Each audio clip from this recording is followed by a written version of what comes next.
পৃথিবীর জীবনটাই এমন, এভাবেই এই লাইফকে ডিজাইন করা হয়েছে। পরীক্ষা থাকবে, এখানে বিপদ থাকবে, এগুলো উত্তীর্ণ হয়ে আপনাকে যেতে হবে।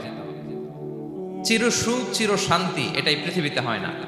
চিরসুখ এবং চিরশান্তির জায়গা হচ্ছে জান্নাত। চিরসুখ এবং চিরশান্তি কোথায়? এটা জান্নাতের বৈশিষ্ট্য। চিরসুখ চিরশান্তি, টেনশন নাই, ঝামেলা নাই, পরীক্ষা নাই, বিপদ নাই, রিস্ক নাই, স্ট্রাগল নাই। এটা হচ্ছে দ্য ফিচার্স অফ জান্নাত, জান্নাতের feature.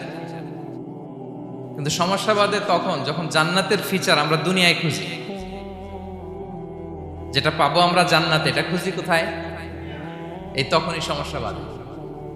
And this is the main problem. এটাই বড় সমস্যা। এই সমস্যার সমাধান কোথায়, এটা নিয়ে আজকে আমি কিছু কথা অ্যাড্রেস করবো ইনশাআল্লাহ। তো তাহলে আসুন শুনি জান্নাতের ফিচার কি। জান্নাতের কমন একটা ফিচার হচ্ছে জান্নাতে there will be no sickness in paradise। জান্নাতে কোনো অসুস্থতা থাকবে না, চিরসুস্থ।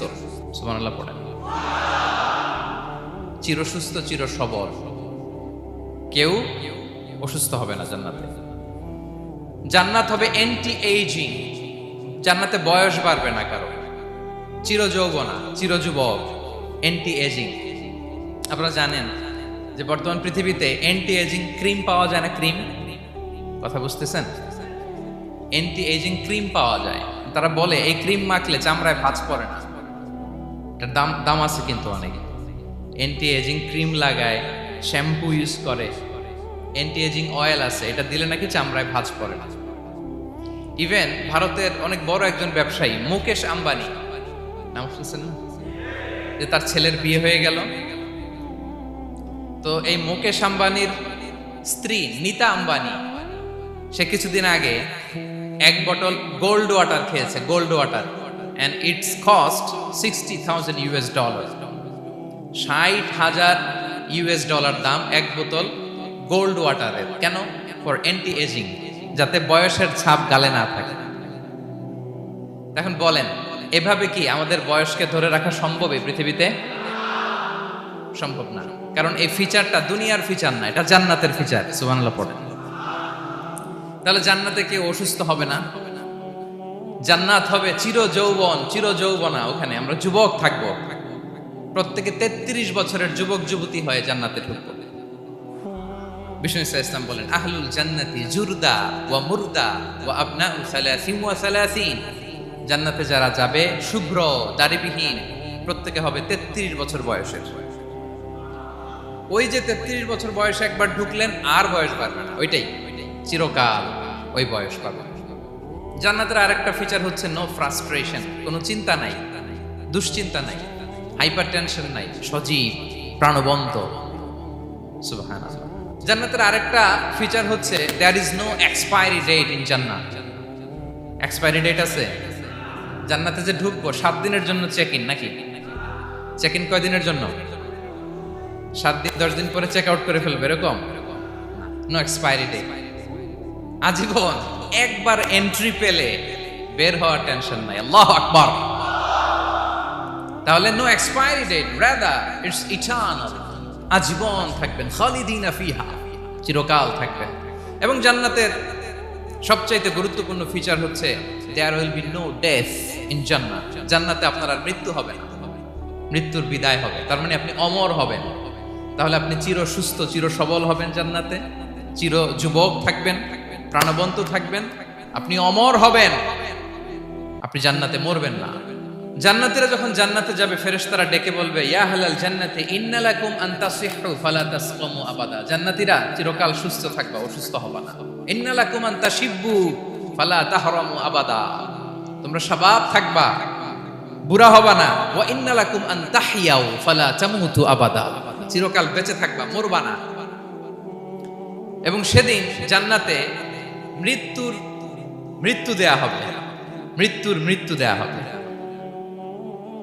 ইউতাল মাউতু বিকাবশিন আমলাহ, একটা ছাগলের আকৃতিতে মৃত্যুকে আনা হবে। ফায়ুযবাহুল মাউত, মৃত্যুকে জবাই দেয়া হবে। এবার জান্নাতীরা তাকিয়ে থাকবে, ফেরেশতারা বলবে, ইয়া আহলাল জান্নাতি খুলুদুন ফালা মাউত, হে জান্নাতীরা চিরকাল এই জান্নাতে থাকবে। তাহলে জান্নাতের ফিচার পাইছেন? এখন কোন বোকা যদি এই ফিচার দুনিয়ায় খোঁজে পাবে? পাবে না, কারণ দুনিয়ার ফিচার আলাদা। দুনিয়ার ফিচার কি? এই দুনিয়াতে বিপদ আসবে, কষ্ট আছে দুনিয়াতে, হতাশা আছে, ভয় আছে, অসুস্থতা আছে, বার্ধক্য আছে, এবং এই দুনিয়ার একটা এক্সপায়ারি ডেট আছে না? দ্য ডে ইউ ডাই, যেদিন আপনি মারা যাবেন, এটা আপনার এক্সপায়ারি ডেট। চলে যেতে হবে, চলে যেতে হবে। এই পৃথিবীতে মৃত্যুর অস্তিত্ব আছে। সবকিছু থমকে দিয়ে, আপনাকে চমকে দিয়ে মৃত্যু চলে আসবে, ঠিক কিনা বলেন? তাহলে এগুলো হচ্ছে দুনিয়ার ফিচার। এই দুনিয়াতে বিপদ আপদ, কষ্ট, ঝুঁকি, স্ট্রাগল, পার্থক্য, অসুস্থতা, এগুলো নিয়ে আমাদেরকে টিকে থাকতে হয়। এটা দুনিয়ার ফিচার, মিলায় ফেললে হবে না। জান্নাতের ফিচার একটা, দুনিয়ার ফিচার আরেকটা। দুনিয়াতে কষ্ট থাকবে, বিপদ আপদ থাকবে। এই দুনিয়ার ফিচারটা আল্লাহ তাআলা কোরআনের একটা আয়াতে খুব চমৎকার ভাবে উল্লেখ করেছেন। সেটা দিয়েই আমি আলোচনা শুরু করেছি। আল্লাহ তাআলা ইরশাদ করছেন, ওয়ালা নাবলুওয়ান্নাকুম বিশাইইম মিনাল খাউফি ওয়াল জু'i ওয়া নাকসিম মিনাল আমওয়ালি ওয়াল আনফুসি ওয়াস সামারাত ওয়া বাশশিরিস সাবিরিন। আল্লাহ তাআলা বলছেন, অবশ্যই অবশ্যই আমি তোমাদেরকে পরীক্ষা করব, ভয় দিয়ে, ক্ষুধা দিয়ে, সম্পদের ঘাটতি দিয়ে, আতঙ্ক দিয়ে, প্রাণনাশ দিয়ে, ফল ফসলের হানি দিয়ে পরীক্ষা করব। কিন্তু এই পরীক্ষায় যারা উত্তীর্ণ হবে, যারা সবর ইখতিয়ার করবে, ওয়াবাশশিরিস সাবিরিন, ধৈর্যশীলদের জন্যই হচ্ছে সুসংবাদ। আলহামদুলিল্লাহ পড়েন। তাহলে সম্মানিত সুধী, আমরা বুঝতে পারলাম এই পৃথিবীর ফিচার হচ্ছে এখানে বিপদ থাকবে, বিপদ ছাড়া কেউ থাকবে না। স্ট্রাগল থাকবে, কষ্ট থাকবে, ঝুঁকি থাকবে, রিস্ক থাকবে, এবং নানা ধরনের বিপদ আপদ দিয়ে আল্লাহ তাআলা আমাদেরকে পরীক্ষা করবেন। এটা মাস্ট, এটা আমাদের মাইন্ডসেটে নিয়ে নিতে হবে। মাইন্ডসেটে এটা ক্লিয়ার থাকতে হবে। চিরসুখ চিরশান্তি এই দুনিয়াতে মিলবে, কোথায় মিলবে তাহলে? এটা তাহলে বিপদ আসবেই, আপদ আসবেই, পরীক্ষা থাকবেই আমাদের জীবনে। তবে ইন্টারেস্টিংলি মজার বিষয় হচ্ছে, পরীক্ষাটা এক একজনের এক এক রকম। পুরো পৃথিবীটা একটা পরীক্ষা ক্ষেত্র, কিন্তু কারো প্রশ্নপত্রের সাথে কারো প্রশ্নপত্রের কোনো মিল নাই। সুবহানাল্লাহ। আমার পরীক্ষা একরকম, আপনার পরীক্ষা আরেক রকম, ওই ভাইয়ের পরীক্ষা আরেক রকম, ওনারটা আরেক রকম। সবাই পরীক্ষার্থী, সবাই পরীক্ষার্থী, কিন্তু কারো প্রশ্নপত্রের সাথে কারো প্রশ্নপত্রের কোনো মিল নাই। কারো জন্য পরীক্ষা হচ্ছে সে খুব অসুস্থ, প্রচন্ড অসুস্থতা, তার জন্য পরীক্ষা। ক্যান্সারের রোগী, দুরারোগ্য ব্যাধি, ডক্টর বলছে 4th স্টেজে চলে আসছে, কয়েক মাস বাঁচতে পারে, এটা তার জন্য পরীক্ষা। আবার কারো দেখবেন যে খুব একটা অসুস্থতা নাই, অসুস্থতার ঝামেলা নাই, কিন্তু তার দারিদ্রতা আছে, তার আর্থিক অনটন, এটা তার জন্য পরীক্ষা। আবার কারো দেখবেন অসুস্থতাও নাই, দারিদ্রতাও নাই, তার দাম্পত্য জীবনের সমস্যা আছে না নাই? অনেকের দেখবেন এগুলো কোনোটাই সমস্যা না, তার ছেলে কথা শোনে না, মাদকাসক্ত। আহা, মাদকাসক্ত, রিহ্যাবে পাঠায়, আবার আসে, আবার গাঁজা খাওয়া শুরু করে, আছে না নাই বলেন? দেখেন তার পরীক্ষাটা আবার আলাদা। অনেকের দেখবেন মেয়ে বাবার কথা শোনে না। আবার অনেকের দেখবেন যে ব্যবসায় সমস্যা, লসের পর লস, লাভ উঠাতে পারে না। তাহলে পরীক্ষা ছাড়া, বিপদ আপদ ছাড়া দুনিয়াতে কেউ নাই, কেউ নাই প্রিয় ভাইয়া। এটা আমাদের মাথায় রাখতে হবে। পরীক্ষা আপনাকে দিতেই হবে, পরীক্ষা দিয়ে দিয়েই নিজেকে প্রমাণ করতে হবে। আর এক একজনের পরীক্ষাটা এক এক রকম, কারো পরীক্ষার সাথে কারো পরীক্ষার কোনো মিল থাকবে না। তো মাঝে মাঝে আমরা এটা ভুলে যাই। আল্লাহ তাআলা কালামে পাকে রিমাইন্ডার দিয়ে আমাদেরকে স্মরণ করিয়ে দিতে চান যে এই পৃথিবীতে আসলে তোমরা এসেছো পরীক্ষা দিতে। এটাই জীবনের বড় বাস্তবতা। আমাদের জীবনে যত হতাশা, আমাদের জীবন নিয়ে যত অভিযোগ, আমাদের মনে যত কষ্ট, আমাদের হৃদয়ের ভেতরে যত অস্থিরতা, তার মূলে হচ্ছে এই সমস্যা যে আমরা ভুলেই গেছি আমরা পরীক্ষা দিতে আসছি।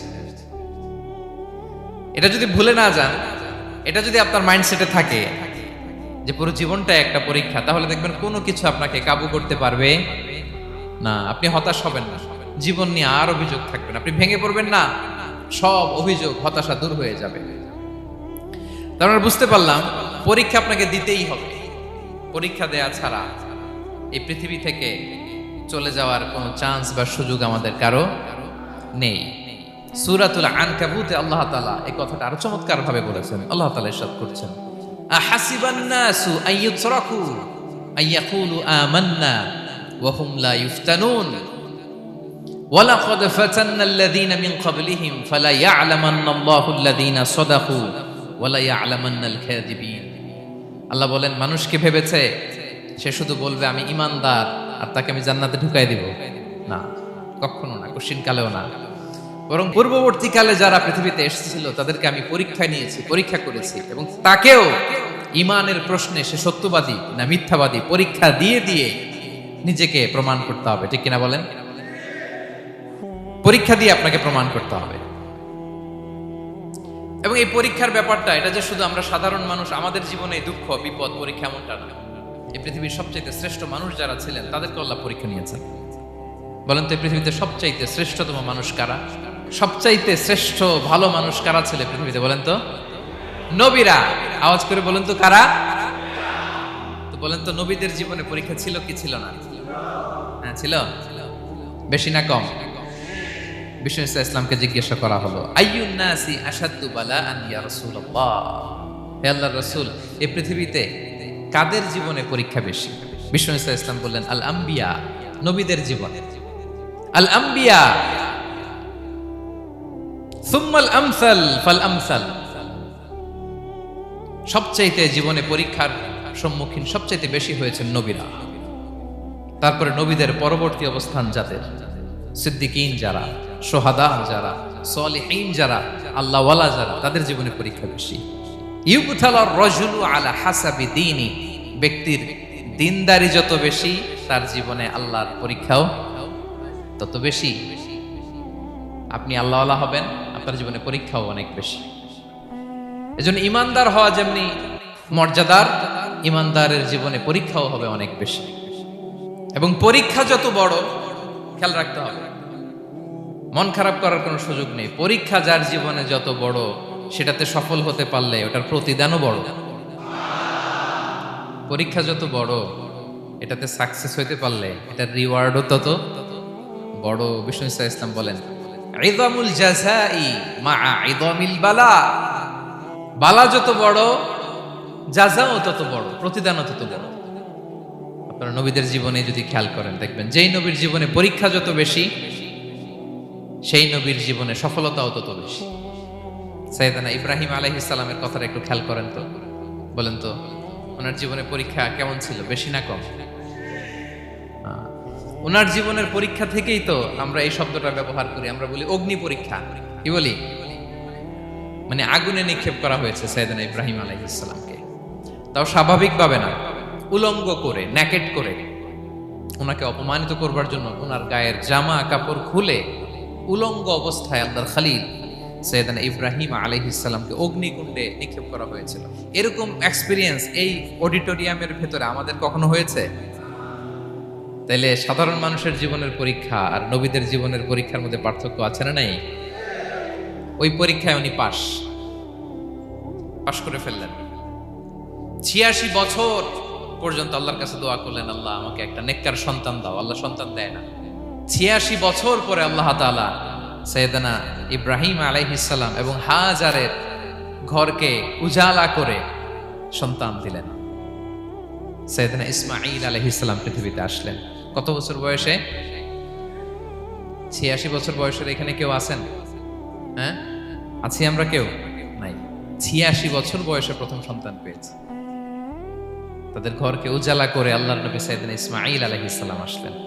এবার আল্লাহ বললেন, যাও স্ত্রীকে আর এই কলিজার টুকরা সন্তানকে, থাকো তো প্যালেস্টাইনে, প্যালেস্টাইন থেকে ১,৫০০ কিলোমিটার দূর দ্য ব্যারেন ল্যান্ড, ওই মক্কার ধুধুমরু প্রান্তরে রেখে আসো, যেখানে কেউ নাই, মানুষ নাই, গাছ নাই, পাখি নাই, পানি নাই, যাও রেখে আসো।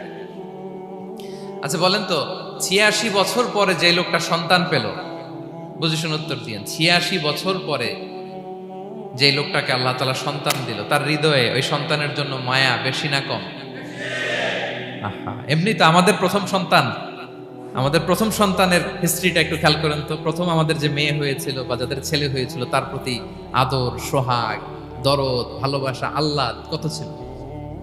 আর 86 বছর বয়স আল্লাহ তাআলা ওনাকে সন্তান দিলেন, দিয়ে বললেন যাও হাজারকে আর ইসমাইলকে মক্কার ধুধুমরু প্রান্তরে রেখে আস। আল্লাহ তাআলা বলতে দেরি, চলে যেতে দেরি নাই, মুহূর্তে উনি রওনা হয়ে গেলেন। সুবহানাল্লাহ পড়বেন না? রেখে আসলেন মক্কার ধুধুমরু প্রান্তরে। এবার আল্লাহ বললেন যাও, রিটার্ন ব্যাক টু প্যালেস্টাইন, প্যালেস্টাইনে চলে যাও। চলে গেলেন, হৃদয়টা ভেঙে খান খান। অনেক বছর পরে আল্লাহ তাআলা আবার অনুমতি দিলেন, যাও এবার ছেলেকে দেখে আসতে পারো, যাও প্যালেস্টাইন থেকে আবার মক্কায় যাও। সাইয়েদনা ইব্রাহিম আলাইহিস সালাম প্যালেস্টাইন থেকে আবার ১,৫০০ কিলোমিটার পথ পাড়ি দিয়ে, এখনকার মতো ফ্লাইটে যায় না, গাড়িতেও না, উটে করে। কিসে করে? উনি যে কতবার মক্কা থেকে ফিলিস্তিন এসেছেন আর গিয়েছেন, কোনো ইয়ত্তা নাই, হিসাব নাই। গেলেন, এবার ছেলেটা হাঁটতে পারে, দৌড়াতে পারে, একটু একটু কথা বলতে পারে, আব্বু আব্বু ডাকতে পারে। কেমন মায়া লাগে বলেন তো? মায়া ভালোবাসায় যখন টইটম্বুর, ঠিক ওই মুহূর্তে আল্লাহ বললেন ছেলেকে জবাই করো, জবাই করো ছেলেকে। আল্লাহ তাআলা বলতে দেরি করেছেন, আল্লাহর আদেশ পালনে 1 সেকেন্ডও তিনি দেরি করেন নাই। ছুরি চালালেন, জান্নাত থেকে দুম্বা নিয়ে আসা হলো। এভাবে আল্লাহর নবী ইব্রাহিম আলাইহিস সালাম ওনার জীবনের প্রতিটি ক্ষেত্রে যেখানে আল্লাহ তাআলা ওনাকে পরীক্ষা নিয়েছেন, উত্তীর্ণ হয়েছেন। এবং দেখেন ওনাকে আল্লাহ তাআলা কি উপহার দিলেন। আল্লাহ তাআলা ওনাকে খলিলুল্লাহ উপাধি দিলেন, আল্লাহর বন্ধু। সুবহানাল্লাহ বলেন। আল্লাহ তাআলা বলছেন ওয়া ইযিবতালা ইব্রাহিম রাব্বুহু বিকালিমাতিন ফাআতাম্মাহুন ক্বালা ইন্নী জাঈলুকা লিন-নাসি ইমামা। আল্লাহ অনেকগুলো পরীক্ষা নিয়েছিলেন সাইয়েদনা ইব্রাহিম আলাইহিস সালাম, প্রতিটা পরীক্ষায় সাকসেসফুলি পাস করেছেন, গোল্ডেন এ প্লাস। আল্লাহ বলেন ইন্নী জাঈলুকা লিন-নাসি ইমামা, I'm gonna make you the leader for the entire human being.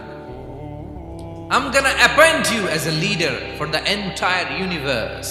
গোটা বিশ্বের জন্য, গোটা মানবতার জন্য আমি তোমাকে লিডার বানায় দিলাম। ইযামুল জাযাই মা'a ইযামিল বালা। পরীক্ষা যত বড়, ওই পরীক্ষায় পাশ করলে ওইটার ফলাফল ও প্রতিদানও বড়। তাহলে দেখেন প্রিয় ভাইরা, সাইয়েদনা ইব্রাহিম আলাইহিস সালামের জীবনে পরীক্ষার কোনো শেষ ছিল না। আমি আপনি কোথায়? আল্লাহর খলিলের জীবনে যদি এত পরীক্ষা থাকতে পারে, আমি আপনি কোথায় বলেন তো? এবার বলেন, সাইয়েদনা মূসা আলাইহিস সালাম, ওনার জীবনে তো কোনো পরীক্ষার ছিল না। হ্যাঁ, গুণে শেষ করতে পারবেন? জন্মটাই তো হয়েছে পরীক্ষার মধ্য দিয়ে। মিশরের ছেলে সন্তান হইলে ফেরাউন বলছে জবাই করো, ওনার মা এরকম সিন্ধুকে করে ভাসায় দিলেন নীল নদীতে। আল্লাহু আকবার! কি একটা রোমাঞ্চকর পরিস্থিতির মধ্য দিয়ে আল্লাহ তাআলা ওনাকে বাঁচালেন। সুবহানাল্লাহ। জন্মই হয়েছে পরীক্ষার মধ্যে দিয়ে। বড় হইলেন, ফেরাউনের ভয়ে দেশ ত্যাগ করলেন, মিশর থেকে মাদিয়ান। আবার আল্লাহর আদেশে যখন ফিরে আসলেন, আবার ফেরাউনের সাথে তর্ক বিতর্ক, যুদ্ধ। একটা রাত আল্লাহ নবী মূসা আলাইহিস সালাম শান্তি মতো মিশরে ঘুমাতে পারে নাই। একটা রাত শেষ পর্যন্ত এই ফেরাউন মূসা আলাইহিস সালামকে ধাওয়া করেছে। ফেরাউনের ধ্বংসের আগ পর্যন্ত সে মূসা আলাইহিস সালামকে ধাওয়া করেছে। তার মানে মূসা আলাইহিস সালাম এই বিপদ আপদ পরীক্ষা এগুলো থেকে মুক্তি পান নাই। এবার বলেন ঈসা আলাইহিস সালামের কথা। ওনার জীবনে তার পরীক্ষা ছিল না। কি পরীক্ষা ছিল? হ্যাঁ, আল্লাহু আকবার। Same scenario goes to the biography of every messenger in the world. পৃথিবীর সব নবীর ক্ষেত্রে একই ঘটনা ঘটেছে। সাইয়েদনা ঈসা আলাইহিস সালাম দাওয়াত যখন দিলেন, ওনার বিরোধিতা শুরু হলো, ওনাকে হত্যার ষড়যন্ত্র হলো। ইভেন কি ওনাকে মারার জন্য বনি ইসরাইলেরা উদ্ধত হলো, জানে বাঁচবার জন্য পালালেন। এক ঘরে ঢুকলেন, চারদিক দিয়ে ঘেরাও করলো। উনি দরজা জানালা লাগাই দিলেন। ওরা বললো একজন দরজা ভেঙে জানালা ভেঙে ভিতরে ঢুকো, ঢুকে দেখো বেটা ঈসা কি করে। একজন ভিতরে ঢুকছে, ঢুকার সাথে সাথে বল রাফাআহুল্লাহু ইলাইহি, আল্লাহ তাআলা ঈসা আলাইহিস সালামকে উপরে উঠায় নিলেন। আর যেই লোকটাকে তারা ভিতরে ঢুকালো, তার চেহারাকে আল্লাহ তাআলা ঈসা আলাইহিস সালামের চেহারার মতো করে দিলেন। এবার তার বাইরের সাথীরা বলে ঘটনা কি, বেটা ঈসাও বেরোয় না, আমাদের লোকটাও বেরোয় না, সবাই ঢুক। দরজা ভেঙে ভেতরে ঢুকে দেখে ঈসা দাঁড়ায় আছে। বলেন তো এটা ঈসা না মিসা? এটা কি আসল ঈসা? ওমা কতালু ওমা সলাবু, ওয়ালাকিন শুব্বিহা লাহুম, আল্লাহ বলে তোমরা আমার নবী ঈসাকে হত্যাও করতে পারো নাই, শুলেও চড়াতে পারো নাই, আমি সেফটি সিকিউরিটি দিয়ে আমার নবী ঈসা আলাইহিস সালামকে আকাশে তুলে নিয়েছি। তাহলে ওনার জীবনও পরীক্ষার শেষ ছিল না। এবার যদি আমরা বিশ্বনবী সাল্লাল্লাহু আলাইহি ওয়াসাল্লামের জীবনের দিকে তাকাই, ওনার জীবনটা দেখেন তো। আমাদের পেয়ারা নবী বিশ্বনবী মুহাম্মদুর রাসূলুল্লাহ সাল্লাল্লাহু আলাইহি ওয়াসাল্লাম, ওনার জীবনে কি স্ট্রাগল ছিল? স্ট্রাগল। মাক্কি জীবনের কথা যদি একটু খেয়াল করেন, দেখেন তো 3 বছর শিয়াবে আবি তালেবে জেল কেটেছেন, না খেয়েছিলেন। ওনার বংশের লোকেরা প্রথমে ছাগল খেয়েছে, ছাগলগুলো যখন শেষ, ছাগলের চামড়াগুলো শুকিয়ে ওইটা খাইছে। গাছের পাতা ছাল এগুলো খেয়ে খাবারের অভাবে বেহুশ হয়ে পড়ে থাকতো তারা। না খেয়ে কয়দিন ছিলেন আপনি? আমি কয়দিন ছিলাম না খেয়ে? মনেই তো পড়ে না, না খেয়েছিলাম কিনা কোনোদিন। এ হচ্ছে মাক্কি জীবন। মেন্টালি প্রেসার দেয়া হয়েছে। বিশ্বনবীর চাচা আবুল আহাব, তার 2 ছেলে উতবা আর উতাইবা, এদের সাথে বিয়ে দিয়েছিলেন 2 মেয়ের। যখন দাওয়াত দেওয়া শুরু করলেন, 2 মেয়েকে ডিভোর্স দিয়ে দিল। দেখেন, একটা বাবার জন্য প্রাপ্তবয়স্কা মেয়েকে যখন উঠায় নেয়ার আগে ডিভোর্স দেয়, তার মানসিক অবস্থাটা কেমন থাকে বলে? মেন্টালি প্রেশারাইজ করা হয়েছে, ফিজিক্যালি হ্যারাস করা হয়েছে। বিষ্ণু ইসলাম যখন নামাজে দাঁড়াতেন, উটের পচা নারী ভুড়ি বিষ্ণুনবীর কাঁধে চাপিয়ে দেওয়া হতো। আপনার জীবনে এরকম ঘটছে কখনো? আপনি নামাজ পড়তেছেন, উটের পচা নারী ভুড়ি আপনার কাঁধে চাপিয়ে দেওয়া হয়েছে। কয়দিন হয়েছে এরকম? কয়দিন হয়েছে? হ্যাঁ, তারপরে তো আলহামদুলিল্লাহ বেরোয় না মুখ দিয়ে। কেমন আছেন হুজুর কয়েন না, বেশি একটা সুবিধার না, তাই না? বেশি একটা একটু মিলাবেন। কতটুকু পরীক্ষা আমরা দিয়েছি। তায়েফে গেলেন বিশ্বনবী, তায়েফে গেছিলেন জমির বায়না দিতে, তাই না? জমি কিনবে তায়েফে। তায়েফবাসীদেরকে জাহান্নামের আগুন থেকে বাঁচাতে গিয়েছিলেন, নিজের জন্য না। সেখানে তায়েফের ছেলেরা পাথর মেরেছে বিষ্ণু ইসলামের গায়ে। এত শুভ্র দেহ ছিল, চেহারা ছিল, বিষ্ণুবীর গা দিয়ে ঝরঝর করে রক্ত ঝরেছে। ফিজিক্যাল হ্যারাসমেন্টের শিকার হয়েছেন বিষ্ণু ইসলাম। যখন যেদিন বিষ্ণু ইসলামকে হত্যার ষড়যন্ত্র করা হলো, আল্লাহ তাআলার আদেশে তিনি মক্কা থেকে মদিনায় হিজরত করলেন। মদিনাতে যে একটা রাত, 7ম হিজরির আগ পর্যন্ত শান্তিতে ঘুমাতে পারেন নাই। 3 দিকে 3 ইহুদি বসতি, বনু কাইনুকা, বনু নদীর, বনু কুরাইজা। আহা, খাওয়ার মধ্যে বিষ মিশিয়ে দেয়া হয়েছিল বিষ্ণু ইসলামের। বাজুর, খাসির বাজুর রান পছন্দ করতেন। এক ইহুদি মহিলা বিষ্ণু ইসলামের ওই রানের মধ্যে বিষ মিশিয়ে দিয়েছিল। ওই বিষের যন্ত্রণায় মৃত্যুর আগ পর্যন্ত বিষ্ণুনবী কাতরাতেন, এবং উনি ইন্তেকালের সময় ওই বিষের ব্যথা যন্ত্রণাতে ইন্তেকাল করেছেন। বিষ্ণুনবীর ইন্তেকালটা শাহাদাতের ইন্তেকাল ছিল। বিষ্ণু ইসলাম বলেছেন, ওই যে খায়বার এলাকার ওই মহিলা যে আমার খাবারে বিষ মিশিয়েছিল, সেই বিষের যন্ত্রণা, বেদনা, কষ্ট আমি অনুভব করছি।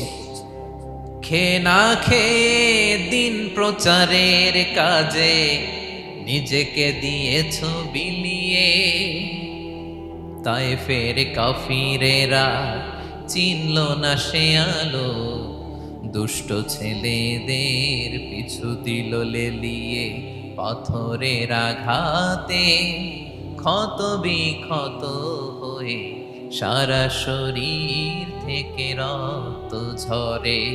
হে রাসূল তোমাকে ভুলি আমি কেমন করে, হে রাসূল তোমাকে ভুলি আমি কেমন করে। হাজার ব্যথা বেদনার পরে ফিরে আসনি তুমি আপন ঘরে,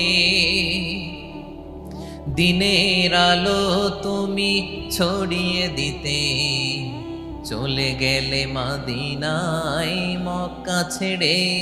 হে রাসূল তোমাকে ভুলি আমি কেমন করে, হে রাসূল তোমাকে ভুলি আমি কেমন করে। ঠিক কিনা বলেন? একটা রাত শান্তিতে, শান্তির ঘুম তিনি দিতে পারেন নাই। প্রিয় ভাইরা, তাহলে আমরা কি বুঝলাম? বিশ্বনবীর জীবনও পরীক্ষা ছিল কি ছিল না? আমাদের উপায় আছে? আমরা বাঁচতে পারবো এই বিপদ আপদ পরীক্ষা ঝঞ্ঝাল থেকে? বাঁচতে চাইলেও বাঁচতে পারবো? পারবো না। ইমাম মালিক আলাইহি রাহমা নাম শুনেছেন? ইমাম মালিক, ওনার জ্ঞান থেকে লাখো লাখো মানুষ উপকৃত হয়েছে, কোটি কোটি মানুষ উপকৃত হয়েছে। মদিনার রাস্তায় রশি দিয়ে ওনাকে টেনে হিচড়ে এক এলাকা থেকে আরেক এলাকায় নিত জালেম বাদশাহরা। ইমাম মালিক আলাইহি রাহমা। ইমাম আহমদ ইবনে হাম্বল, ওনাকে বেত্রাঘাত করা হতো, চাবুক দিয়ে পেটানো হতো। আমাদের মাযহাবের ইমাম আল ইমাম আল আযম আবু হানিফা আলাইহি রাহমা, ওনাকে কারাবন্দী করা হয়েছিল। তার মানে দেখেন, যত বড় বড় স্কলার, যত বড় বড় মাশায়েখ, এমনকি আম্বিয়া আলাইহিmus সালাম, ওনারাও পরীক্ষা বিপদ আপদ থেকে রেহাই পাইছে? তাহলে আপনি আর আমি পাবো? বলেন তো।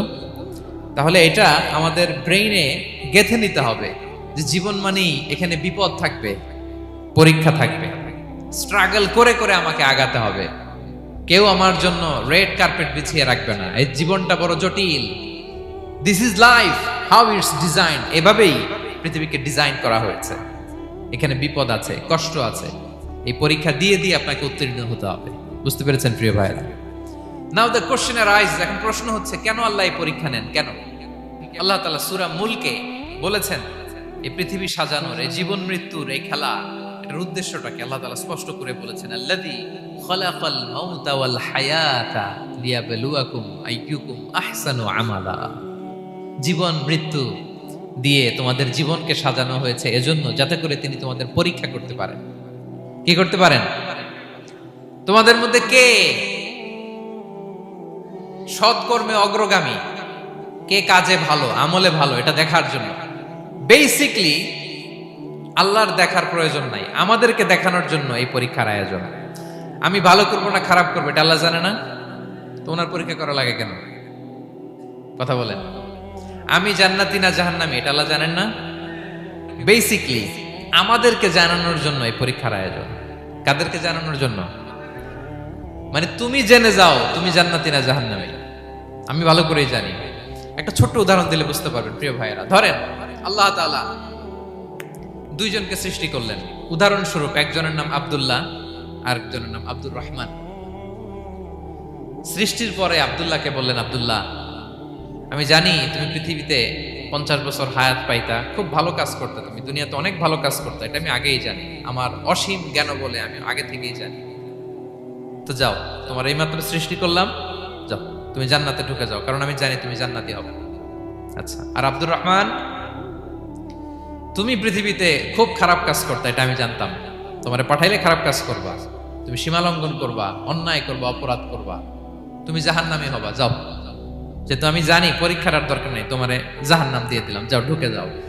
আব্দুল্লাহ ঠিকই জান্নাতে ঢুকে যাবে, আব্দুর রহমান কি ঢুকবে? ঢুকবে। সে বলবে, আল্লাহ এইমাত্র আমারে বানাইলেন, এইমাত্র আপনি আমাকে সৃষ্টি করলেন, সৃষ্টি করেই বলতেছেন তুমি জাহান্নামে যাও, আর বলতেছেন আমি জানি দুনিয়াতে পাঠালে তুমি খারাপ কাজ করবা, তুমি জাহান্নামী হবা, পাঠানোর আর কি দরকার, আগে থেকে জাহান্নামে যাও। আল্লাহ আপনি জানলে জানতে পারেন, আমি তো জানি না। ঠিক কিনা বলেন?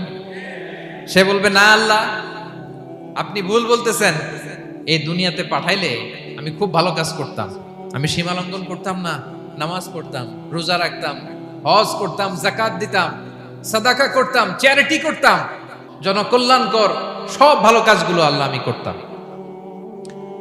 এজন্য আল্লাহ তাআলা পরীক্ষার আয়োজন করেছেন, যাতে করে তুমি জেনে যাও যে পৃথিবীতে তুমি কি করেছো। এখন আর আল্লাহকে এক্সকিউজ দেওয়ার সুযোগ নেই। আচ্ছা বলেন তো, আবু জাহেলকে যদি আল্লাহ এখন কিয়ামতের দিন বলে, Abu Jahl go to the hell fire, আবু জাহেলের কিছু বলার সুযোগ আছে? কারণ ও দুনিয়াতে কি করে আসছে এটাও জানে না। ফেরাউনকে ডেকে যদি আল্লাহ বলে, ফেরাউন তুমি জাহান্নামে যাও, go to the hell fire, ওর কি কোনো এক্সকিউজ দেওয়ার সুযোগ আছে? বলেন, সুযোগ আর আছে? কারণ তুমি দুনিয়াতে কি করেছো তোমার চেয়ে ভালো কেউ আর জানে। তা পৃথিবীতে এই পরীক্ষার এই আয়োজনের সবচাইতে বড় উদ্দেশ্য হচ্ছে যাতে করে আমরা দেখে যাই যে আমরা কি কাজ করছি। কেউ যখন পরীক্ষা দেয় প্রিয় ভাইরা, ওই পরীক্ষায় কত পাবে তার একটা হিসাব আছে না? বলেন, আপনি গণিত পরীক্ষা দিয়ে আসছেন, যে 100তে 100 পাবে সে বলতে পারে আমার সব অঙ্ক হয়েছে, ঠিক কিনা বলেন? আর যে লাড্ডু গুড্ডু, লাড্ডু গুড্ডু বুঝছেন তো, কিছুই পারে নাই, ঘোড়ার ডিম, তারও একটা হিসাব আছে যে সে কিছুই লিখে আসতে পারে নাই। তাই পৃথিবীতে এই পরীক্ষার আয়োজনের প্রধানতম কারণ হচ্ছে যাতে করে আমরা বুঝে যেতে পারি যে আমরা কোথায় যাব, জান্নাতে না জাহান্নামে। প্রিয় সুধী, এ পর্যায়ে আমরা জানবো এই যে পরীক্ষা আল্লাহ তাআলা নিচ্ছেন আমাদেরকে, এই পরীক্ষায় সফল হওয়ার মূল মন্ত্র কি? কোরআনে বিভিন্ন আয়াতে এই পরীক্ষার কথা বলা হয়েছে এবং এই পরীক্ষার সফলতার মূল মন্ত্রও কোরআনে ঘোষিত হয়েছে। আলহামদুলিল্লাহ বলেন। যে আয়াত দিয়ে আমি শুরু করেছি এই আয়াতে আল্লাহ তাআলা বলেছেন ওয়াবাশশিরিস সাবিরিন, নবী হে ধৈর্যশীলদেরকে আপনি সুসংবাদ দিন, ধৈর্যশীলদেরকে সুসংবাদ দিন। তার মানে বিপদে ধৈর্য ধারণ করতে হবে প্রিয় ভাইরা। ইন্নামাস সাবরু ইনদা সাদামাতিল উলা, বিপদে আমরা অনেক সময় প্যানিক হয়ে যাই, অস্থির হয়ে যাই, কি করব, হতাশ না। মুমিনরা হতাশ হয় না, ধৈর্য ধারণ করে। কি করে? কি করে? ধৈর্য ধারণ করার শক্তি দাও গো মেহেরবান আমায়, দাও গো মেহেরবান। পড়েন, ধৈর্য ধারণ করার শক্তি দাও গো মেহেরবান আমায়, দাও গো মেহেরবান। সবাই বলুন একসাথে, ধৈর্য ধারণ করার শক্তি দাও গো মেহেরবান আমায়, দাও গো মেহেরবান। বুকের ভেতর ব্যথার নদী বইছে অবিরা, বইছে বইছে অবিরা।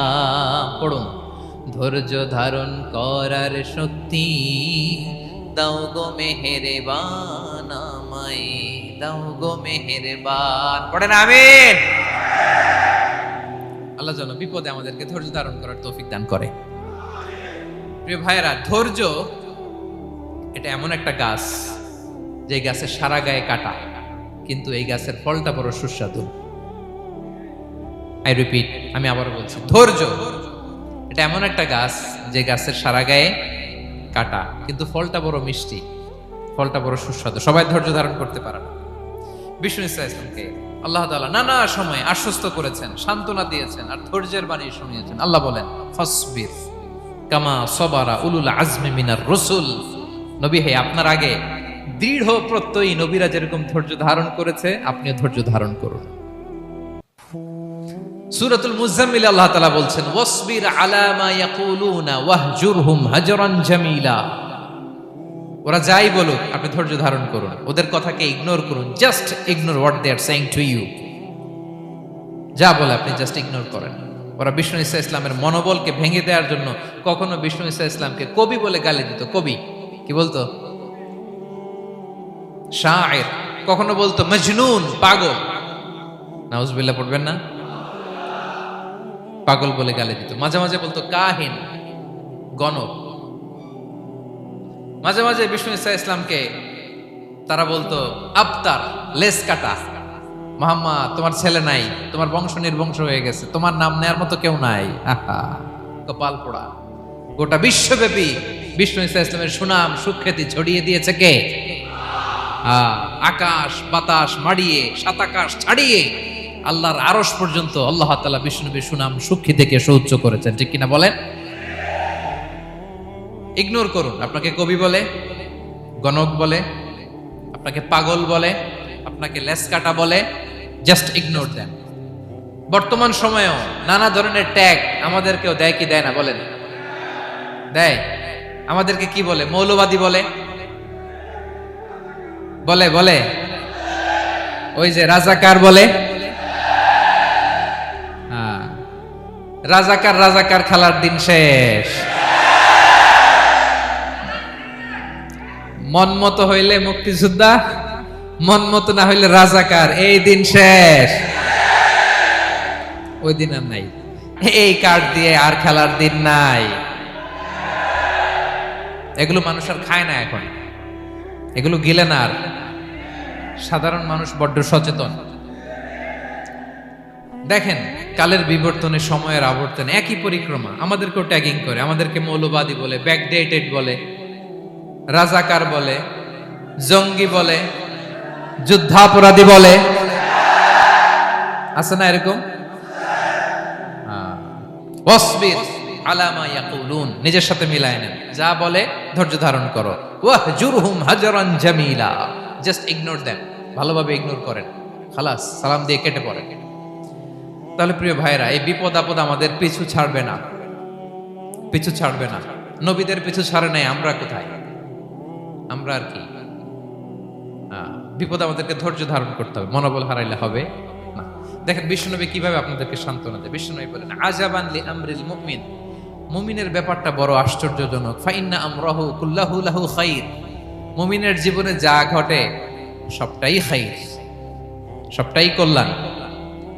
ইন আসাবাতহু সাররাউ শাকারা ফাকানা খাইরাল্লাহ ওয়া ইন আসাবাতহু দাররাউ সাবারা ফাকানা খাইরাল্লাহ। মুমিনের জীবনে যদি সুখ আসে তাহলে মুমিন শুকরগুজার হয়, এটা তার জন্য ভালো।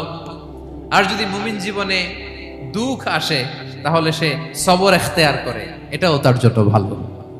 সুবহানাল্লাহ। তাহলে দেখেন, আমরা হয় সুখে থাকি নয় দুঃখে থাকি, ঠিক কিনা বলেন? তাহলে সুখের সময় আমরা শুকর করি, কি করি?